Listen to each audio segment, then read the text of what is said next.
Hello hi എല്ലാവർക്കും ലേണയുടെ പുതിയ വീഡിയോയിലേക്ക് സ്വാഗതം. ഞാൻ ഋതു കൃഷ്ണ. നമ്മളിന്ന് ഡിസ്കസ് ചെയ്യാൻ പോകുന്നത് കറണ്ട് അഫയേഴ്സ് ആണ്. നവംബർ മാസത്തിലെ അവസാനത്തെ ആഴ്ചയിലെ കാര്യങ്ങളാണ് നമ്മൾ ഇന്ന് ഡിസ്കസ് ചെയ്യാനായിട്ട് പോകുന്നത്.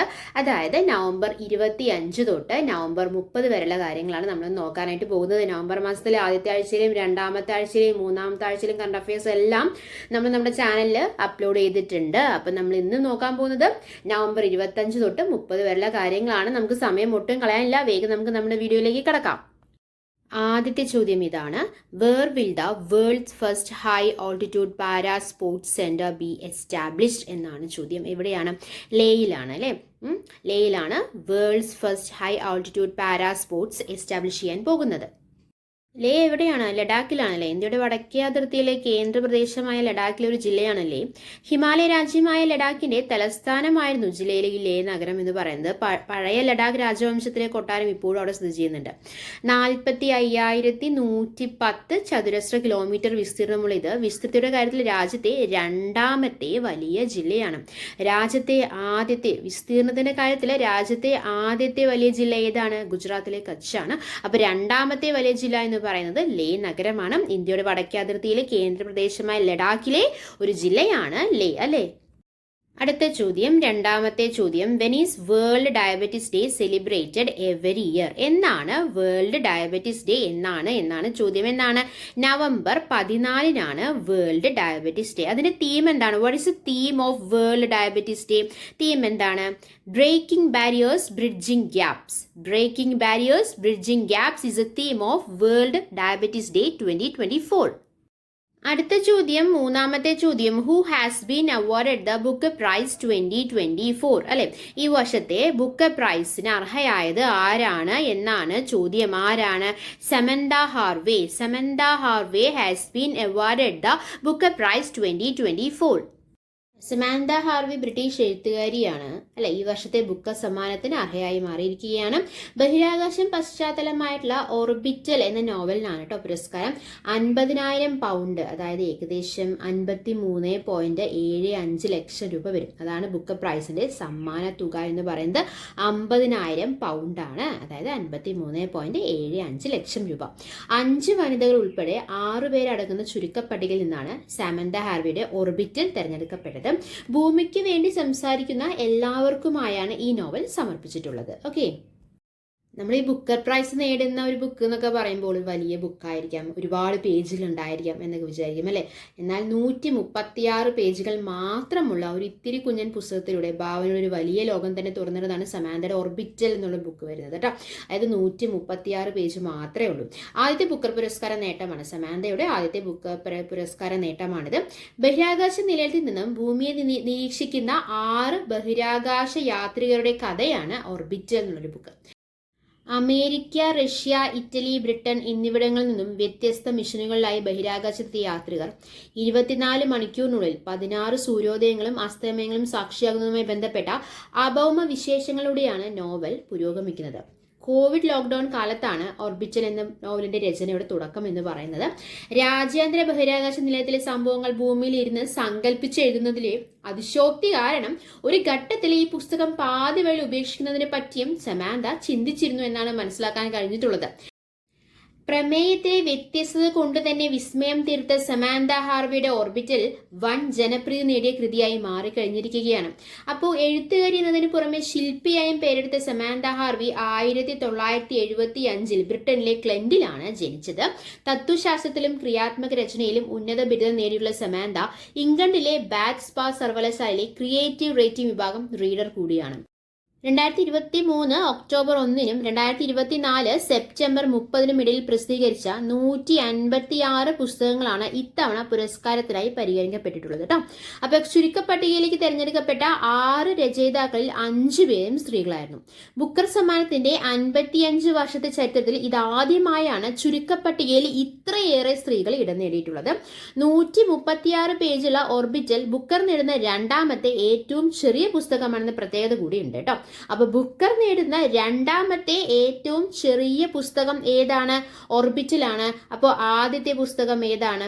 ഓഫ് ഷോർ പെനലോപ്പ് എഴുതിയിട്ടുള്ള ഓഫ് ഷോർ ആണ് ബുക്കർ നേടിയ ഏറ്റവും ചെറിയ പുസ്തകം എന്ന് പറയുന്നത്. അപ്പോൾ നമ്മുടെ PSCക്കൊക്കെ രണ്ടാമത്തെയാണ് കൂടുതലായിട്ട് ചോദിക്കുക. അപ്പോൾ ബുക്കർ പ്രൈസ് നേടുന്ന രണ്ടാമത്തെ ഏറ്റവും ചെറിയ പുസ്തകം, കാര്യം 136 പേജ് മാത്രമാണുള്ളത് അല്ലേ.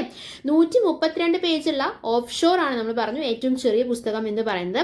1979 ബുക്കർ നേടുന്നത്. വളരെ ഇമ്പോർട്ടൻ്റ് ആയ ഒരു ടോപ്പിക് ആയതുകൊണ്ടാണ് നമ്മൾ ഇത്രയും ഡീറ്റെയിൽ ആയിട്ട് എടുക്കുന്നത്. ഇനി എന്താണ് ബുക്കർ പ്രൈസ് എന്ന് പറഞ്ഞു കഴിഞ്ഞാൽ എന്താണ് കേട്ടിട്ടുണ്ട് കുറേ. ബുക്കർ പ്രൈസ് എന്താണ്? ബുക്കർ പ്രൈസ് എന്ന് പറയുന്നത് ഇംഗ്ലീഷ് ഭാഷയിൽ എഴുതിയിട്ട് UK പ്രസിദ്ധീകരിക്കുന്ന സൃഷ്ടികൾക്ക് നൽകുന്ന പുരസ്കാരമാണ് ബുക്കർ പ്രൈസ്. 1969 ബുക്കർ നൽകി തുടങ്ങിയത്. PH ന്യൂബിയുടെ സംതിങ് ടു ആൻസർ ഫോർ ആണ് ബുക്കർ നേടിയ ആദ്യ കൃതി എന്ന് പറയുന്നത്. ഇതുവരെ 55 പേരാണ് പുരസ്കാരം നേടിയിട്ടുള്ളത്. ഓക്കെ, അടുത്ത ചോദ്യം, നാലാമത്തെ ചോദ്യം. In which city will be the 18th Pravasi Bharatiya Divas PBD Pravasi Bharatiya Divas conference be organised? 18ാമത്തെ PBD കോൺഫറൻസ് എവിടെയാണ് നടക്കാൻ പോകുന്നത് എന്നാണ് ചോദ്യം. എവിടെയാണ് നടക്കാൻ പോകുന്നത്? ഭുവനേശ്വറിലാണ്. ഒഡീസയിലെ ഭുവനേശ്വറിൽ വെച്ചിട്ടാണ് PBD കോൺഫറൻസ് നടക്കാനായിട്ട് പോകുന്നത്.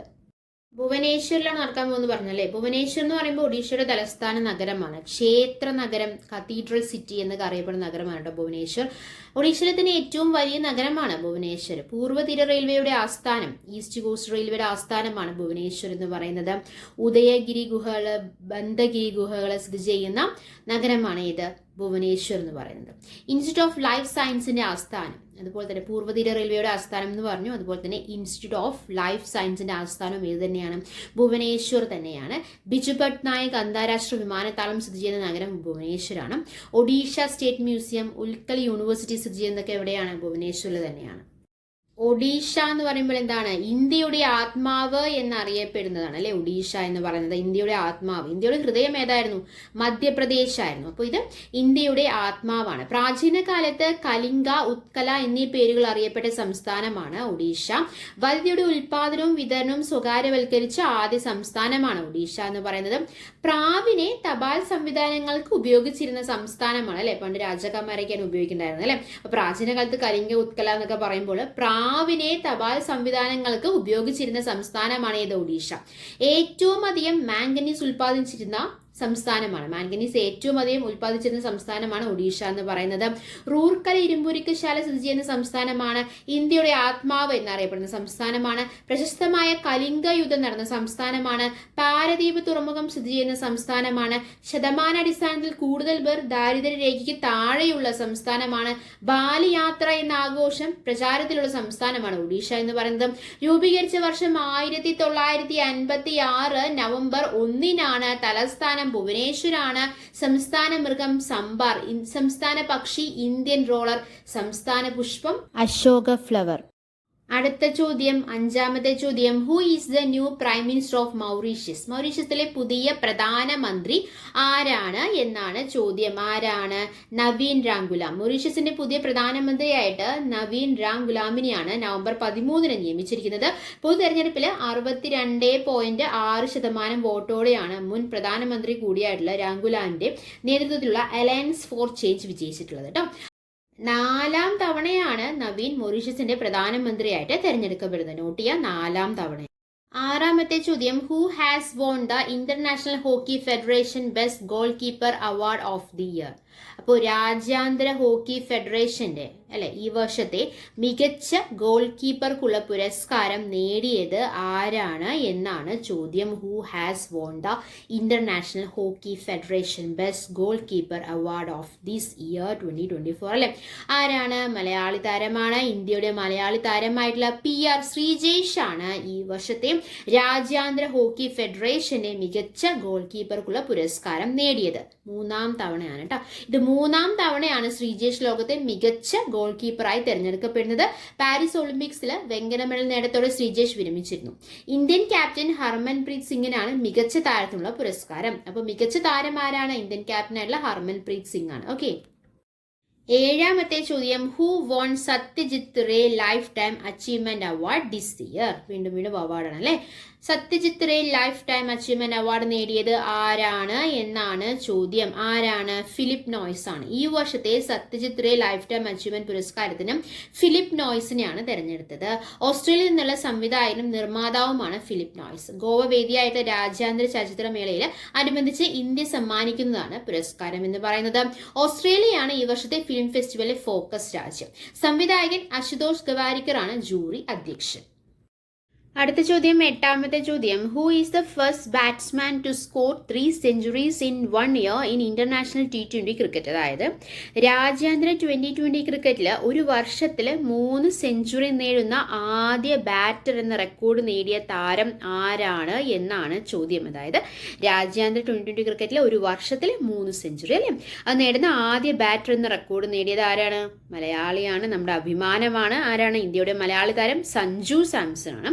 രാജ്യാന്തര 2020 ക്രിക്കറ്റിൽ ഒരു വർഷത്തിൽ 3 സെഞ്ചുറി നേടുന്ന ആദ്യ ബാറ്റർ എന്ന റെക്കോർഡ് നേടിയത്. ബംഗ്ലാദേശിനെതിരെ കരിയറിലെ ആദ്യ 2020 ശതകം കുറിച്ച സഞ്ജു ദക്ഷിണാഫ്രിക്കയ്ക്കെതിരായ പരമ്പരയിൽ 2 സെഞ്ചുറി നേടിയതോടെയാണ് ഈ നേട്ടം. 2020-ൽ കൂടുതൽ സെഞ്ചുറികളുള്ള വിക്കറ്റ് കീപ്പർ എന്ന നേട്ടവും സഞ്ജു സ്വന്തമാക്കിയിട്ടുണ്ട്. ഇന്ത്യൻ ടീം കൂടുതൽ സിക്സുകൾ നേടിയ 2020 മത്സരത്തിലാണ് സഞ്ജുവിന്റെ ഈ റെക്കോർഡ് പിറവി. അടുത്ത ചോദ്യം, 9ാമത്തെ ചോദ്യം. Which day is considered as Antarctica day? Antarctica ദിനം എന്നാണ് ചോദ്യം. അന്റാർട്ടിക്ക ദിനം എന്നാണ്? ഡിസംബർ 1-നാണ് അന്റാർട്ടിക്ക ദിനം. ഡിസംബർ 1-നാണ് അല്ലെ. ഒരു രാജ്യത്തിന് പ്രത്യേക അവകാശങ്ങളില്ലാത്ത മുഴുവൻ മഞ്ഞുകൂടി ഹിമവൻ കരയാണ് അന്റാർട്ടിക്ക എന്ന് പറയുന്നത്. അവിടെ സമാധാനത്തിനും ശാസ്ത്ര ഗവേഷണത്തിനുമായുള്ള രാജ്യാന്തര സഹകരണം മാത്രമാണുള്ളത്. ഡിസംബർ 1-നാണ് അന്റാർട്ടിക്ക ദിനമായിട്ട് കണക്കാക്കപ്പെടുന്നത്. 55 രാജ്യങ്ങളുടെ ഗവേഷണ കേന്ദ്രങ്ങൾ ഭൂമിയിലെ 5ാമത്തെ വലിയ വൻകരയായിട്ടുള്ള അന്റാർട്ടിക്കയിലുണ്ട്. ഓക്കെ, ഇന്ത്യ അന്റാർട്ടിക്കയിൽ 3 ഗവേഷണ കേന്ദ്രങ്ങളും സ്ഥാപിച്ചിട്ടുണ്ട്. കിഴക്കൻ അന്റാർട്ടിക്കയിൽ 1983-ൽ സ്ഥാപിച്ച ദക്ഷിണ ഗംഗോത്രിയാണ് ആദ്യ കേന്ദ്രം. മഞ്ഞിൽ മുങ്ങിപ്പോയതിനാൽ ഇതിപ്പോൾ പ്രവർത്തിക്കുന്നില്ല. 1989-ൽ ക്വീൻ മോഡ്ലാൻഡിൽ സ്ഥാപിച്ച മൈത്രിയാണ് 2ാം സ്റ്റേഷൻ. 2012-ൽ ലാർസ്മാൻ മലനിരയിൽ സ്ഥാപിച്ച ഭാരതിയാണ് 3ാമത്തേതും പ്രധാനപ്പെട്ടതുമായിട്ടുള്ള കേന്ദ്രം. അടുത്ത ചോദ്യം, 10ാമത്തെ ചോദ്യം. Who won the IBSF world billiard championship recent? Who won the IBSF world billiard championship recent? The right answer is Pankaj Advani. Pankaj Advani won the IBSF world billiard championship recent. അടുത്ത ചോദ്യം, 11ാമത്തെ ചോദ്യം. Where is the venue of 2024 UN conference on biodiversity? അതായത് 2024-ലെ UN ജൈവ വൈവിധ്യ സമ്മേളനത്തിന്റെ വേദി എവിടെയാണ് എന്നാണ് ചോദ്യം. എവിടെയാണ്? കാലിയിലാണ് കേട്ടോ. 2024 ഒക്ടോബർ 21 മുതൽ നവംബർ 1 വരെയാണ് കൊളംബിയയിലെ കാലിയിൽ United Nations biodiversity conference of parties എന്ന ഐക്യരാഷ്ട്ര സംഘടന ജൈവ വൈവിധ്യ സമ്മേളനം നടന്നത്. 2022-ലെ COP15 ഉച്ചകോടിയുടെ വേദി കാനഡയിലെ മോൺട്രിയോൾ ആയിരുന്നു. 2026-ലെ ഐക്യരാഷ്ട്ര സംഘടന ജൈവവൈവിധ്യ സമ്മേളനം അർമീനിയയിലാണ് നടക്കാൻ പോകുന്നത്. കണക്റ്റിംഗ് പോയിന്റ്സ് ആണ് പറഞ്ഞുകൊണ്ടിരിക്കുന്നത് അല്ലെ. 2024 UN ജൈവവൈവിധ്യ സമ്മേളനത്തിന്റെ വേദി നമ്മൾ പറഞ്ഞു കാലിയിലാണ്, കൊളംബിയയിലെ കാലിയിൽ വെച്ചിട്ടാണെന്ന് പറഞ്ഞു. 2024-ലെ ലോക ക്ഷീര ഉച്ചകോടിയുടെ വേദി എവിടെയാണ്? പാരീസിലാണ് കേട്ടോ. 2024-ലെ പ്രഥമ ഏഷ്യൻ ബുദ്ധ ഉച്ചകോടി നടന്നത് ന്യൂഡൽഹിയിലാണ്. 16ാമത് ബ്രിക്സ് ഉച്ചകോടി 2024 ഒക്ടോബറിൽ റഷ്യയിലെ കെസാനിലാണ് നടന്നത്. കുറച്ച് ഉച്ചകോടികളുടെ കാര്യമാണ് പറഞ്ഞത്. UN ജൈവവൈവിധ്യ സമ്മേളനത്തിന്റെ വേദി എന്ന് പറയുന്നത് കാലി. 2026-ലെ ഐക്യരാഷ്ട്ര സംഘടന ജൈവവൈവിധ്യ സമ്മേളനം അർമീനിയയിലാണ് നടക്കാൻ പോകുന്നത്. 2026-ൽ അർമീനിയയിലാണ് നടക്കാൻ പോകുന്നത്. 2024-ലെ ലോക ക്ഷീര ഉച്ചകോടിയുടെ വേദി പാരീസ് ആണ്. പ്രഥമ ഏഷ്യൻ ബുദ്ധ ഉച്ചകോടി നടന്നത് ന്യൂഡൽഹിയിലാണ് 2024-ൽ കേട്ടോ. 16ാമത് ബ്രിക്സ് ഉച്ചകോടി 2024 ഒക്ടോബറിൽ എവിടെയാണ് നടന്നത്? റഷ്യയിലാണ് നടന്നത്, കെസാനിലാണ് നടന്നത്. ഓക്കെ, അടുത്ത ചോദ്യമാണ് 12ാമത്തെ ചോദ്യം. What is the revised wage rate of Mahatma Gandhi national rural employment guarantee scheme in Kerala? എന്താണ് ഈ ചോദ്യത്തിന്റെ അർത്ഥം? എന്താണ്? മഹാത്മാഗാന്ധി ദേശീയ ഗ്രാമീണ തൊഴിലുറപ്പ് പദ്ധതിയുടെ കേരളത്തിലെ പുതുക്കിയ വേതന നിരക്ക് എത്രയാണ് എന്നാണ് ചോദ്യം. മഹാത്മാഗാന്ധി ദേശീയ ഗ്രാമീണ തൊഴിലുറപ്പ് പദ്ധതിയുടെ കേരളത്തിലെ പുതുക്കിയ വേതന നിരക്ക് എന്ന് പറയുന്നത് 346 രൂപയാണ്. ഓക്കെ, തൊഴിലുറപ്പ് പദ്ധതിയിൽ ഏറ്റവും കൂടിയ വേതനം നൽകുന്ന സംസ്ഥാനം ഹരിയാനയാണ്, 374 രൂപ. ഓക്കെ, നമ്മളോട് കൊടുക്കുന്നത് 346 രൂപ, എന്നാൽ ഹരിയാനയിൽ 374 രൂപ കൊടുക്കുന്നുണ്ട്. തൊഴിലുറപ്പ് വേതനം കുറഞ്ഞ സംസ്ഥാനങ്ങൾ നാഗാലാൻഡ്, അരുണാചൽ പ്രദേശാണ്. 234 രൂപ മാത്രമാണ് അവിടെയൊക്കെ കൊടുക്കുന്നത്. സംസ്ഥാന തലത്തിൽ ദേശീയ ഗ്രാമീണ തൊഴിലുറപ്പ് മേലുള്ള പുരസ്കാരം ലഭിച്ച ബ്ലോക്ക് പഞ്ചായത്ത് തിരുവനന്തപുരം ജില്ലയിലെ പെരുങ്കടവിള ബ്ലോക്ക് പഞ്ചായത്താണ്. മികച്ച ഗ്രാമപഞ്ചായത്തിനുള്ള പുരസ്കാരം തിരുവനന്തപുരം ജില്ലയിലെ വെള്ളറട, മലപ്പുറം ജില്ലയിലെ എടപ്പാൾ എന്നിവയ്ക്കാണ് ലഭിച്ചത്. നഗരമേഖലയിലെ മികവിനുള്ള മഹാത്മാ അയ്യങ്കാളി പുരസ്കാരം ലഭിച്ചത് കൊല്ലം കോർപ്പറേഷനാണ്. മുനിസിപ്പാലിറ്റികളിൽ വടക്കാഞ്ചേരി നഗരസഭയ്ക്കാണ് 1ാം സ്ഥാനം. അടുത്ത ചോദ്യം 13ാമത്തെ ചോദ്യം അല്ലേ. How many consecutive times has Kerala ranked first nationally in the food security indicator? അതായത് ഭക്ഷ്യസുരക്ഷാ സൂചികയിൽ കേരളം ദേശീയ തലത്തിൽ തുടർച്ചയായി എത്രാം തവണയാണ് 1ാം സ്ഥാനം നേടുന്നത് എന്നാണ് ചോദ്യം. ഭക്ഷ്യസുരക്ഷാ സൂചികയിൽ കേരളം ദേശീയ തലത്തിൽ തുടർച്ചയായി എത്രാം തവണയാണ് 1ാം സ്ഥാനം നേടുന്നത്? 2ാം തവണയാണ് അല്ലെ. Food safety and standard authority of ഇന്ത്യയുടെ ഭക്ഷ്യസുരക്ഷാ സൂചികയിൽ കേരളത്തിന് 1ാം സ്ഥാനം ലഭിച്ചത് അല്ലെ. വിവിധ ബോധവൽക്കരണ പരിപാടികൾ ഉൾപ്പെടെ പ്രവർത്തന മികവ് വിലയിരുത്തിയാണ് ദേശീയ ഭക്ഷ്യസുരക്ഷാ സൂചിക തയ്യാറാക്കുന്നത്. നിലവിലെ കേന്ദ്ര ആരോഗ്യ കുടുംബക്ഷേമ മന്ത്രി ആരാണ്? JP നഡ്ഡയാണ്. ഇപ്പോഴത്തെ സംസ്ഥാന ഭക്ഷ്യസുരക്ഷാ കമ്മീഷണർ ആരാണ്? അഫ്സാന പർവീനാണ് അല്ലെ. അപ്പോൾ ഭക്ഷ്യസുരക്ഷാ സൂചികയിൽ കേരളം ദേശീയ തലത്തിൽ തുടർച്ച എത്രാം തവണയാണ് 1ാം സ്ഥാനം തരുന്നത്? 2ാം തവണയാണ്. അടുത്ത ചോദ്യം 14ാമത്തെ ചോദ്യം. Above what age are the beneficiaries of Ayushman Bharat insurance? അതായത് എത്ര വയസ്സിന് മുകളിലുള്ളവരാണ് ആയുഷ്മാൻ ഭാരത് ഇൻഷുറൻസിന്റെ ഗുണഭോക്താക്കൾ എന്നാണ് ചോദ്യം. എത്ര വയസ്സിന് മുകളിലുള്ളവരാണ്? 70 വയസ്സിന് മുകളിലുള്ളവരാണ് ആയുഷ്മാൻ ഭാരത് അല്ലെ. ആയുഷ്മാൻ ഭാരത് ഇൻഷുറൻസിന്റെ ഗുണഭോക്താക്കൾ. പ്രതിവർഷം 5 ലക്ഷം രൂപയുടെ സൗജന്യ ചികിത്സാനുകൂല്യമാണ് ഇവർക്ക് ലഭിക്കുന്നത്. മുതിർന്ന പൗരന്മാർക്കുള്ള ആയുഷ്മാൻ ഭാരത് പരിരക്ഷയ്ക്ക് കുടുംബത്തിന്റെ വരുമാന പരിധി ബാധകമായിരിക്കില്ല എന്നുള്ളതാണ് ഇതിന്റെ ഒരു പ്രത്യേകത എന്ന് പറയുന്നത്. സ്വകാര്യ ഇൻഷുറൻസ് ഉള്ളവർക്കും ESI സ്കീമിന്റെ ഭാഗമായവർക്കും അധിക പരിരക്ഷയ്ക്കായി ആയുഷ്മാൻ കവറേജ് ലഭിക്കും. ഓക്കെ, അടുത്ത ചോദ്യം 15ാമത്തെ ചോദ്യം. Who has been appointed as the chairman of the parliamentary standing committee on foreign affairs? അതായത് വിദേശകാര്യ പാർലമെന്ററി സ്റ്റാൻഡിംഗ് കമ്മിറ്റി അധ്യക്ഷനായിട്ട് നിയമിതനായത് ആരാണ് എന്നാണ് ചോദ്യം. ആരാണ്? ശശി തരൂരാണ് കേട്ടോ. പാർലമെന്ററി വിദ്യാഭ്യാസ കമ്മിറ്റി അധ്യക്ഷനായി തിരഞ്ഞെടുക്കപ്പെട്ടത് ആരാണ്? ദിഗ്വിജയ് സിംഗ് ആണ്. ഓക്കെ, അപ്പം വിദേശകാര്യ പാർലമെന്ററി സ്റ്റാൻഡിംഗ് കമ്മിറ്റി അധ്യക്ഷനായി നിയമിതനായത് ശശി തരൂർ. പാർലമെന്ററി വിദ്യാഭ്യാസ കമ്മിറ്റി അധ്യക്ഷനായി തിരഞ്ഞെടുക്കപ്പെട്ടത് ദിഗ്വിജയ് സിംഗ് ആണ്. കാർഷിക ഭക്ഷ്യ സംസ്കരണ മൃഗക്ഷേമ പാർലമെന്ററി സ്റ്റാൻഡിംഗ് കമ്മിറ്റി അധ്യക്ഷൻ ആരാണ്? ചരൺജിത് സിംഗ് ചാന്നിയാണ്. ഗ്രാമവികസന പഞ്ചായത്ത് രാജ് കമ്മിറ്റി അധ്യക്ഷനാരാണ്? സപ്തഗിരി ശങ്കർ ഉലഗയാണ്. പബ്ലിക് അക്കൗണ്ട്സ് കമ്മിറ്റി അധ്യക്ഷനായി തിരഞ്ഞെടുക്കപ്പെട്ടത് KC വേണുഗോപാലാണ്. 17ാം ലോക്സഭയിൽ കെമിക്കൽസ് ആൻഡ് ഫെർട്ടിലൈസർ കമ്മിറ്റി അധ്യക്ഷ സ്ഥാനം വഹിച്ചത് ആരാണ്? ശശി തരൂർ തന്നെയാണ്. അടുത്ത ചോദ്യം 16ാമത്തെ ചോദ്യം. India's first submarine tourism in Dwarka is in which state? ഇന്ത്യയിലെ ആദ്യത്തെ സബ്മറൈൻ ടൂറിസം അവതരിപ്പിക്കുന്ന ദ്വാരക ഏത് സംസ്ഥാനത്താണ് എന്നാണ് ചോദ്യം. ഏത് സംസ്ഥാനത്താണ്? ഗുജറാത്തിലാണ് അല്ലെ. ദ്വാരകയുടെ തീരത്തുള്ള ചെറുദ്വീപായ ബെറ്റിലാണ് പദ്ധതിക്കുള്ള തയ്യാറെടുപ്പുകൾ നടക്കാൻ പോകുന്നത്. ബെറ്റിലെ കാഴ്ചകൾ ആസ്വദിക്കാനാണ് അന്തർവാഹിനി ടൂറിസം ലക്ഷ്യം വെക്കുന്നത് കേട്ടോ. മഡ്ഗാവ് ടോഗ് ലിമിറ്റഡുമായി ചേർന്നാണ് ഗുജറാത്ത് സർക്കാർ ഈ പദ്ധതി രൂപകൽപ്പന ചെയ്തിരിക്കുന്നത്. 2024 മാർച്ചിൽ പ്രധാനമന്ത്രി ഉദ്ഘാടനം ചെയ്ത രാജ്യത്തെ ആദ്യ 8 വരി എലിവേറ്റഡ് ഹൈവേ ആണ് ദ്വാരക എക്സ്പ്രസ് വേ എന്ന് പറയുന്നത്. ഗുജറാത്തിന്റെ പ്രത്യേകതകൾ പോരട്ടെ. പ്രാചീന കാലത്ത് ഗുർജരം എന്നറിയപ്പെട്ടിരുന്ന ഇന്ത്യൻ സംസ്ഥാനമാണ് ഗുജറാത്ത് അല്ലെ. ഇതിഹാസങ്ങളുടെ നാട് എന്നറിയപ്പെടുന്ന സംസ്ഥാനമാണ്. പിന്നെ എന്താണ് പ്രത്യേകത? ഏറ്റവും കൂടുതൽ കടൽ തീരമുള്ള സംസ്ഥാനമാണ്. 1600 കിലോമീറ്ററോളം കടൽ തീരമുള്ള സംസ്ഥാനമാണ് ഏത്? ഗുജറാത്ത് അല്ലെ. ഇന്ത്യയുടെ ഏറ്റവും പടിഞ്ഞാറ് ഭാഗത്തായി സ്ഥിതി ചെയ്യുന്ന സംസ്ഥാനമാണ്. സംസ്ഥാന രൂപീകരണം മുതൽ സമ്പൂർണ്ണ മദ്യനിരോധനം നിലവിലുള്ള ഏക സംസ്ഥാനം എന്ന് പറയുന്നത് ഗുജറാത്താണ്. തദ്ദേശ സ്വയംഭരണ ഭരണ തെരഞ്ഞെടുപ്പിൽ വോട്ടിംഗ് നിർബന്ധമാക്കിയ ആദ്യ സംസ്ഥാനം ഗുജറാത്താണ്. ഇന്ത്യയിൽ ഏറ്റവും കൂടുതൽ ഉപ്പ്, നിലക്കടല, പരുത്തി, ബജ്ര എന്നിവ ഉൽപ്പാദിപ്പിക്കുന്ന സംസ്ഥാനവും ഇത് തന്നെയാണ്, ഗുജറാത്ത് തന്നെയാണ്. കടൽത്തറയിൽ നിന്നും എണ്ണഖനനം ആദ്യമായി ആരംഭിച്ച സംസ്ഥാനമാണ്. ഇന്ത്യയിൽ ആദ്യമായി കാലാവസ്ഥാ നിരീക്ഷണ ഡിപ്പാർട്ട്മെന്റ് നിലവിൽ വന്ന സംസ്ഥാനമാണ്. സോളാർ നയം നിലവിൽ വന്ന ആദ്യ സംസ്ഥാനം അത് ഗുജറാത്താണ്. ഇന്ത്യൻ ധവള വിപ്ലവത്തിന്റെ പിതാവ് എന്നറിയപ്പെടുന്ന വർഗീസ് കുര്യന്റെ നേതൃത്വത്തിൽ ധവള വിപ്ലവം ആദ്യമായി ആരംഭിച്ച സംസ്ഥാനം അത് ഗുജറാത്താണ്. ഇന്ത്യയിലെ ആദ്യ വിൻഡ് ഫാം സ്ഥാപിതമായ സംസ്ഥാനവും ഗുജറാത്ത് തന്നെയാണ്. ഇന്ത്യയിലെ ആദ്യ marine national park Rann of കച്ചിൽ സ്ഥാപിതമായ സംസ്ഥാനം ഏതാണ്? ഗുജറാത്താണ്. ഇന്ത്യയിലെ ആദ്യ മിൽക്ക് ATM നിലവിൽ വന്ന സംസ്ഥാനം ഗുജറാത്താണ്. ഗുജറാത്ത് നിലവിൽ വന്ന വർഷം 1960 മെയ് 1 തലസ്ഥാനം ഗാന്ധിനഗറാണ്. ഹൈക്കോടതി അഹമ്മദാബാദാണ്. ഔദ്യോഗിക മൃഗം ഏതാണ്? ഏഷ്യൻ സിംഹമാണ്. ഗ്രേറ്റ് ഫ്ലെമിംഗോ ആണ് ഔദ്യോഗിക പക്ഷി. മാരിഗോൾഡ് ആണ് ഔദ്യോഗിക പുഷ്പം. ഔദ്യോഗിക വൃക്ഷം മാവാണ്. ഓക്കെ, ഹൈക്കോടതി അഹമ്മദാബാദ്, തലസ്ഥാനം ഗാന്ധിനഗർ. മൃഗം ഏതാണ്? ഏഷ്യൻ സിംഹം. ഗ്രേറ്റ് ഫ്ലെമിംഗോ എന്താണ്? പക്ഷിയാണ് അല്ലെ. മേരിഗോൾഡ് പുഷ്പം, ഔദ്യോഗിക പുഷ്പമാണ്. മാവാണ് ഔദ്യോഗിക വൃക്ഷം. ഒരു കാര്യം ശ്രദ്ധിക്കുക, ഈ നമ്മൾ പറഞ്ഞല്ലോ ഇന്ത്യയിൽ ആദ്യമായിട്ട് ക്ഷീര ATM നിലവിൽ വന്ന സംസ്ഥാനം ഗുജറാത്തിലാണെന്ന് പറഞ്ഞു.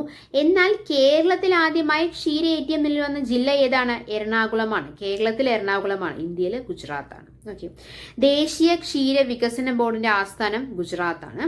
എന്നാൽ ദേശീയ ക്ഷീര ഗവേഷണ കേന്ദ്രത്തിന്റെ ആസ്ഥാനം അത് ഹരിയാനയാണ് കേട്ടോ. ഹരിയാനയിലെ കർണാലാണ്. അപ്പോൾ ദേശീയ ക്ഷീര വികസന ബോർഡിന്റെ ആസ്ഥാനം ഗുജറാത്തിലെ ആനന്ദാണ്.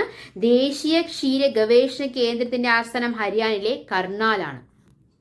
ഗുജറാത്തിലെ പ്രധാന നൃത്തരൂപങ്ങൾ ഏതൊക്കെയാണ്? ദാണ്ടിയ, ഗർഭ, രാസലീല എന്നിവയൊക്കെയാണ് ഗുജറാത്തിലെ പ്രധാന നൃത്തരൂപങ്ങൾ. നമുക്ക് ഉപ്പു സത്യാഗ്രഹമൊക്കെ നമ്മൾ പഠിച്ചു കഴിഞ്ഞാൽ ഉപ്പു സത്യാഗ്രഹവുമായി ബന്ധപ്പെട്ട് മഹാത്മാഗാന്ധിയുടെ നേതൃത്വത്തിൽ സമരം നടന്ന ദണ്ഡി അതെവിടെയാണ്? ഗുജറാത്തിലാണ് അല്ലെ. ഗുജറാത്തിലെ ആദ്യ വനിതാ മുഖ്യമന്ത്രി ആരാണ്? ആനന്ദിബെൻ പട്ടേലാണ്. മുഹമ്മദ് ഗസ്നി ഗുജറാത്തിലെ സോമനാഥ ക്ഷേത്രം ആക്രമിച്ചത് AD 1025 ഇന്ത്യയിലെ ആദ്യത്തെ സൗരോർജ പാർക്ക് ഗുജറാത്തിലെ ചരൻകയിലാണ്. ഇന്ത്യയിലെ ഏറ്റവും വലിയ ജില്ല കച്ച് അതെവിടെയാണ്? ഗുജറാത്തിലാണ്. ഇന്ത്യയിലെ ഏറ്റവും വലിയ ജില്ല അല്ലെ. ഗുജറാത്തിലെ താപ്തി തടം മുതൽ കന്യാകുമാരി വരെ വ്യാപിച്ചു കിടക്കുന്ന പർവ്വത നിരകളെ നമ്മൾ എന്താണ് പറയുന്നത്? പശ്ചിമഘട്ടം എന്നാണ് പറയുന്നത്. ഗുജറാത്തുമായി അതിർത്തി പങ്കിടുന്ന വിദേശ രാജ്യം ഏതാണ്? പാകിസ്ഥാനാണ്. ഗുജറാത്തിൽ സ്ഥിതി ചെയ്യുന്ന കേന്ദ്ര ഭരണ പ്രദേശം ഏതാണ്? ദാമൻ ദിയു ആണ്. ഏഷ്യൻ സിംഹങ്ങൾക്ക് പ്രശസ്തമായ ഗുജറാത്തിലെ ദേശീയോദ്യാനം ഗിർ ദേശീയോദ്യാനമാണ്. ഏറ്റവും വലിയ ബയോസ്ഫിയർ റിസർവ് എവിടെയാണ്? ഗുജറാത്തിലാണ്. ഇന്ത്യയിലെ ഏറ്റവും വലിയ ബയോസ്ഫിയർ റിസർവ് ഗ്യാൻ ഭാരത് അല്ലെങ്കിൽ റാൻ ഓഫ് കച്ചാണ്.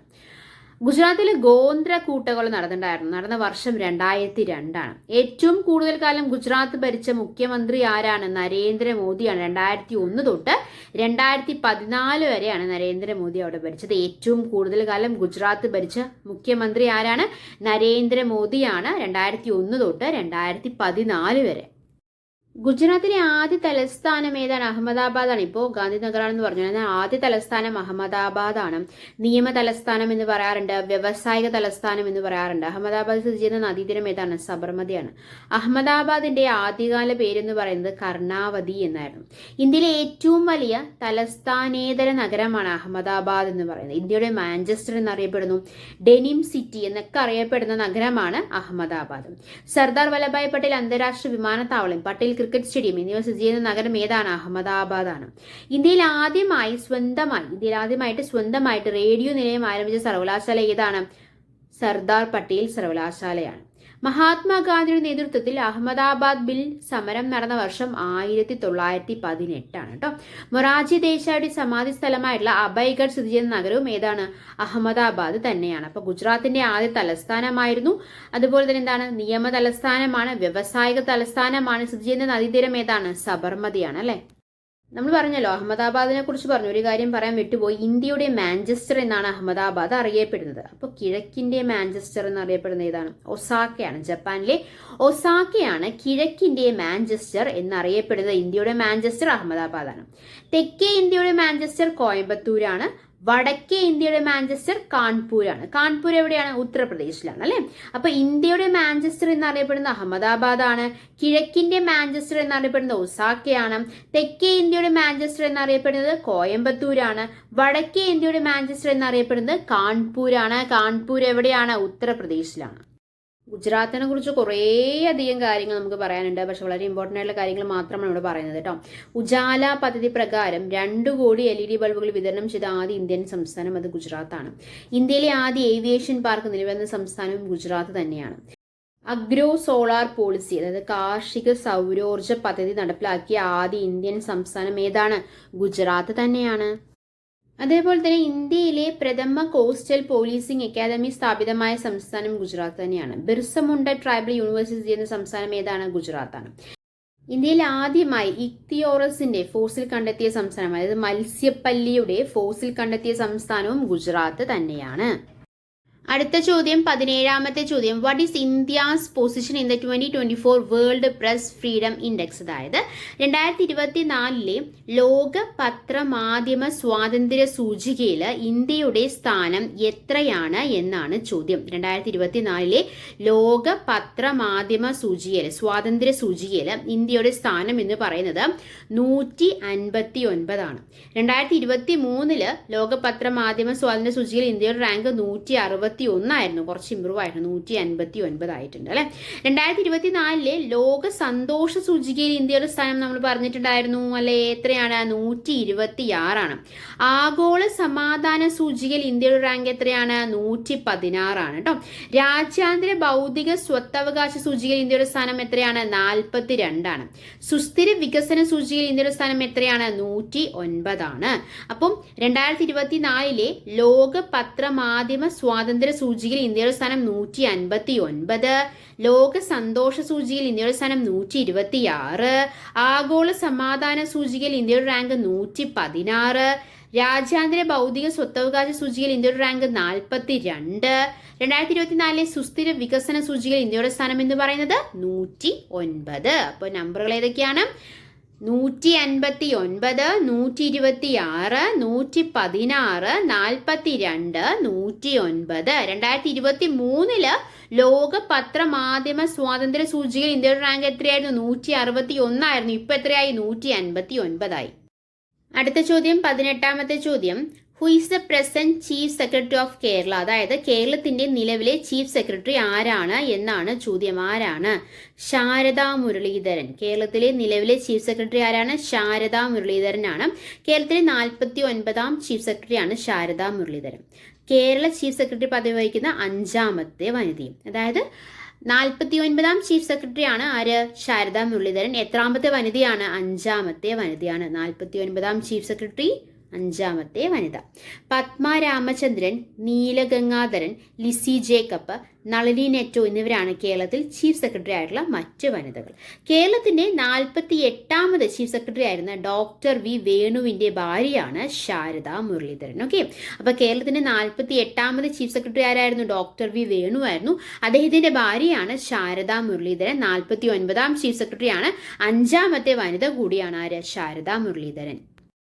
19ാമത്തെ ചോദ്യം. In which country is Kankesanthurai port being upgrade with the help of India? അതായത് ഇന്ത്യയുടെ സഹായത്തോടെ നവീകരിക്കുന്ന കാങ്കസെന്തുറൈ തുറമുഖം ഏത് രാജ്യത്താണ് എന്നാണ് ചോദ്യം. ഇന്ത്യയുടെ സഹായത്തോടെ നവീകരിക്കുന്ന കാങ്കസെന്തുറൈ തുറമുഖം ഏത് രാജ്യത്താണ്? ശ്രീലങ്കയിലാണ് കേട്ടോ.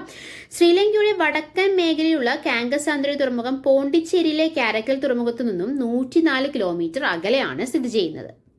ശ്രീലങ്ക എന്തൊക്കെ കാര്യങ്ങളാണ് പറയാനുള്ളത്? ഇന്ത്യൻ മഹാസമുദ്രത്തിലെ മുത്ത് എന്നറിയപ്പെടുന്ന രാജ്യമാണ്. ഇന്ത്യയുടെ കണ്ണുനീർ തുള്ളി എന്നറിയപ്പെടുന്ന രാജ്യമാണ്. സിലോൺ സരൺദ്വീപ് എന്നറിയപ്പെട്ട രാജ്യമായിരുന്നു. സിലോൺ സരൺദ്വീപ് എന്ന പേരിലൊക്കെ അറിയപ്പെട്ട രാജ്യമായിരുന്നു. ഇന്ത്യയുടെ സമാനമായ പ്രാദേശിക സമയമുള്ള രാജ്യമാണ്. കറുത്ത ജൂലൈ എന്നറിയപ്പെടുന്ന സംഭവം നടന്ന രാജ്യം, അത് നടന്നത് 1983 ബ്രിട്ടീഷുകാരിൽ നിന്നും ശ്രീലങ്ക സ്വതന്ത്രമായ വർഷം എന്ന് പറയുന്നത് 1948 ഫെബ്രുവരി 4 സ്വതന്ത്രമായത്. നമ്മൾ പറഞ്ഞല്ലോ, പണ്ടത്തെ പേര് സിലോൺ അല്ലെങ്കിൽ സരൺദ്വീപ് എന്നൊക്കെ ആയിരുന്നു. സിലോൺ എന്ന പേര് ശ്രീലങ്ക എന്ന് മാറ്റിയത് 1972 കേട്ടോ. തലസ്ഥാനം ശ്രീ ജയവർദ്ധനപുരം കോട്ടയാണ്. ഔദ്യോഗിക ഭാഷകൾ ഏതൊക്കെയാണ്? സിംഹള, തമിഴ്, ഇംഗ്ലീഷ് എന്നിവയൊക്കെയാണ് ശ്രീലങ്കയിലെ ഔദ്യോഗിക ഭാഷകൾ എന്ന് പറയുന്നത്. ഔദ്യോഗിക മൃഗം സിംഹമാണ്. ഔദ്യോഗിക പക്ഷി ഏതാണ്? കാട്ടുകോഴിയാണ്. ഔദ്യോഗിക പുഷ്പം ഏതാണ്? ബ്ലൂ വാട്ടർ ലില്ലിയാണ്. നാണയം ഏതാണ്? ശ്രീലങ്കൻ റുപ്പിയാണ്. അപ്പോൾ ഔദ്യോഗിക ഭാഷകൾ ഏതൊക്കെയാണെന്ന് പറഞ്ഞ് സിംഹള, തമിഴ്, ഇംഗ്ലീഷ് അല്ലേ. ഔദ്യോഗിക മൃഗം ഏതാണ്? സിംഹമാണ്. ഔദ്യോഗിക പക്ഷി കാട്ടുകോഴിയാണ്. ഔദ്യോഗിക പുഷ്പം ബ്ലൂ വാട്ടർ ലില്ലിയാണ്. ഔദ്യോഗിക നാണയം എന്ന് പറയുന്നത് ശ്രീലങ്കൻ റുപ്പിയാണ്. അടുത്ത ചോദ്യം, 20ാമത്തെ ചോദ്യം, അവസാനത്തെ ചോദ്യം. Venue of world government summit held on 2024, അതായത് 2024 നടന്ന ലോക സർക്കാർ ഉച്ചകോടിയുടെ വേദി ഏതായിരുന്നു എന്നാണ് ചോദ്യം. ലോക സർക്കാർ ഉച്ചകോടിയുടെ വേദി, വേൾഡ് ഗവൺമെന്റ് സമ്മിറ്റ് അല്ലെ, എവിടെയായിരുന്നു? ദുബായിലായിരുന്നു കേട്ടോ. ഭാവി സർക്കാരുകളെ രൂപപ്പെടുത്തുക എന്ന പ്രമേയത്തിൽ നടന്ന ലോക സർക്കാർ ഉച്ചകോടിയിൽ ആരായിരുന്നു? ഇന്ത്യൻ പ്രധാനമന്ത്രി നരേന്ദ്രമോദി ഉൾപ്പെടെ 20ലേറെ രാഷ്ട്ര തലവന്മാരാണ് അതിൽ പങ്കെടുത്തത്. ഇന്ത്യ, ഖത്തർ, തുർക്കി എന്നീ രാജ്യങ്ങളെയാണ് ലോക സർക്കാർ ഉച്ചകോടിയിൽ അതിഥികളായിട്ട് പ്രഖ്യാപിച്ചത്. ഇന്ത്യ, ഖത്തർ, തുർക്കി. 120ലേറെ രാജ്യങ്ങളിൽ നിന്നുള്ള സർക്കാർ പ്രതിനിധികൾ ആഗോള സമ്മേളനത്തിൽ പങ്കെടുത്തിട്ടുണ്ടായിരുന്നു. ഇത്തവണ ലോക സർക്കാർ ഉച്ചകോടിയിൽ പങ്കെടുത്ത ബോളിവുഡ് താരം ആരാണ് എന്ന് ചോദിക്കാം. ആരാണ്? ഷാറൂഖ് ഖാൻ ആണ് കേട്ടോ. അപ്പോൾ അതിഥികളായിട്ട് ഏതൊക്കെ രാജ്യങ്ങളാണ്? ഇന്ത്യ, ഖത്തർ, തുർക്കി എന്നുള്ള രാജ്യങ്ങളാണ്. എത്ര രാജ്യങ്ങളിൽ കൂടുതൽ രാഷ്ട്രങ്ങളാണ് ഇതിൽ പങ്കെടുത്തത്? 120ലേറെ രാജ്യങ്ങളിൽ നിന്നുള്ള സർക്കാർ പ്രതിനിധികളാണ് ആഗോള സമ്മേളനത്തിൽ പങ്കെടുത്തത്. ഓക്കെ, അപ്പം നമ്മൾ നവംബർ മാസത്തിലെ അവസാനത്തെ ആഴ്ചയിലെ കാര്യങ്ങൾ നമ്മൾ ഡിസ്കസ് ചെയ്തെടുത്ത കാര്യങ്ങളെല്ലാം നിങ്ങൾക്ക് വളരെ വ്യക്തമായി മനസ്സിലാണെന്ന് പ്രതീക്ഷിക്കുന്നു, ഉപകാരപ്പെട്ടു എന്ന് പ്രതീക്ഷിക്കുന്നു. അങ്ങനെ ഉപകാരപ്പെട്ടിട്ടുണ്ടെങ്കിൽ നമ്മൾ എന്നുള്ള ചാനൽ സബ്സ്ക്രൈബ് ചെയ്യുക, സപ്പോർട്ട് ചെയ്യുക. Thanks for your time. By.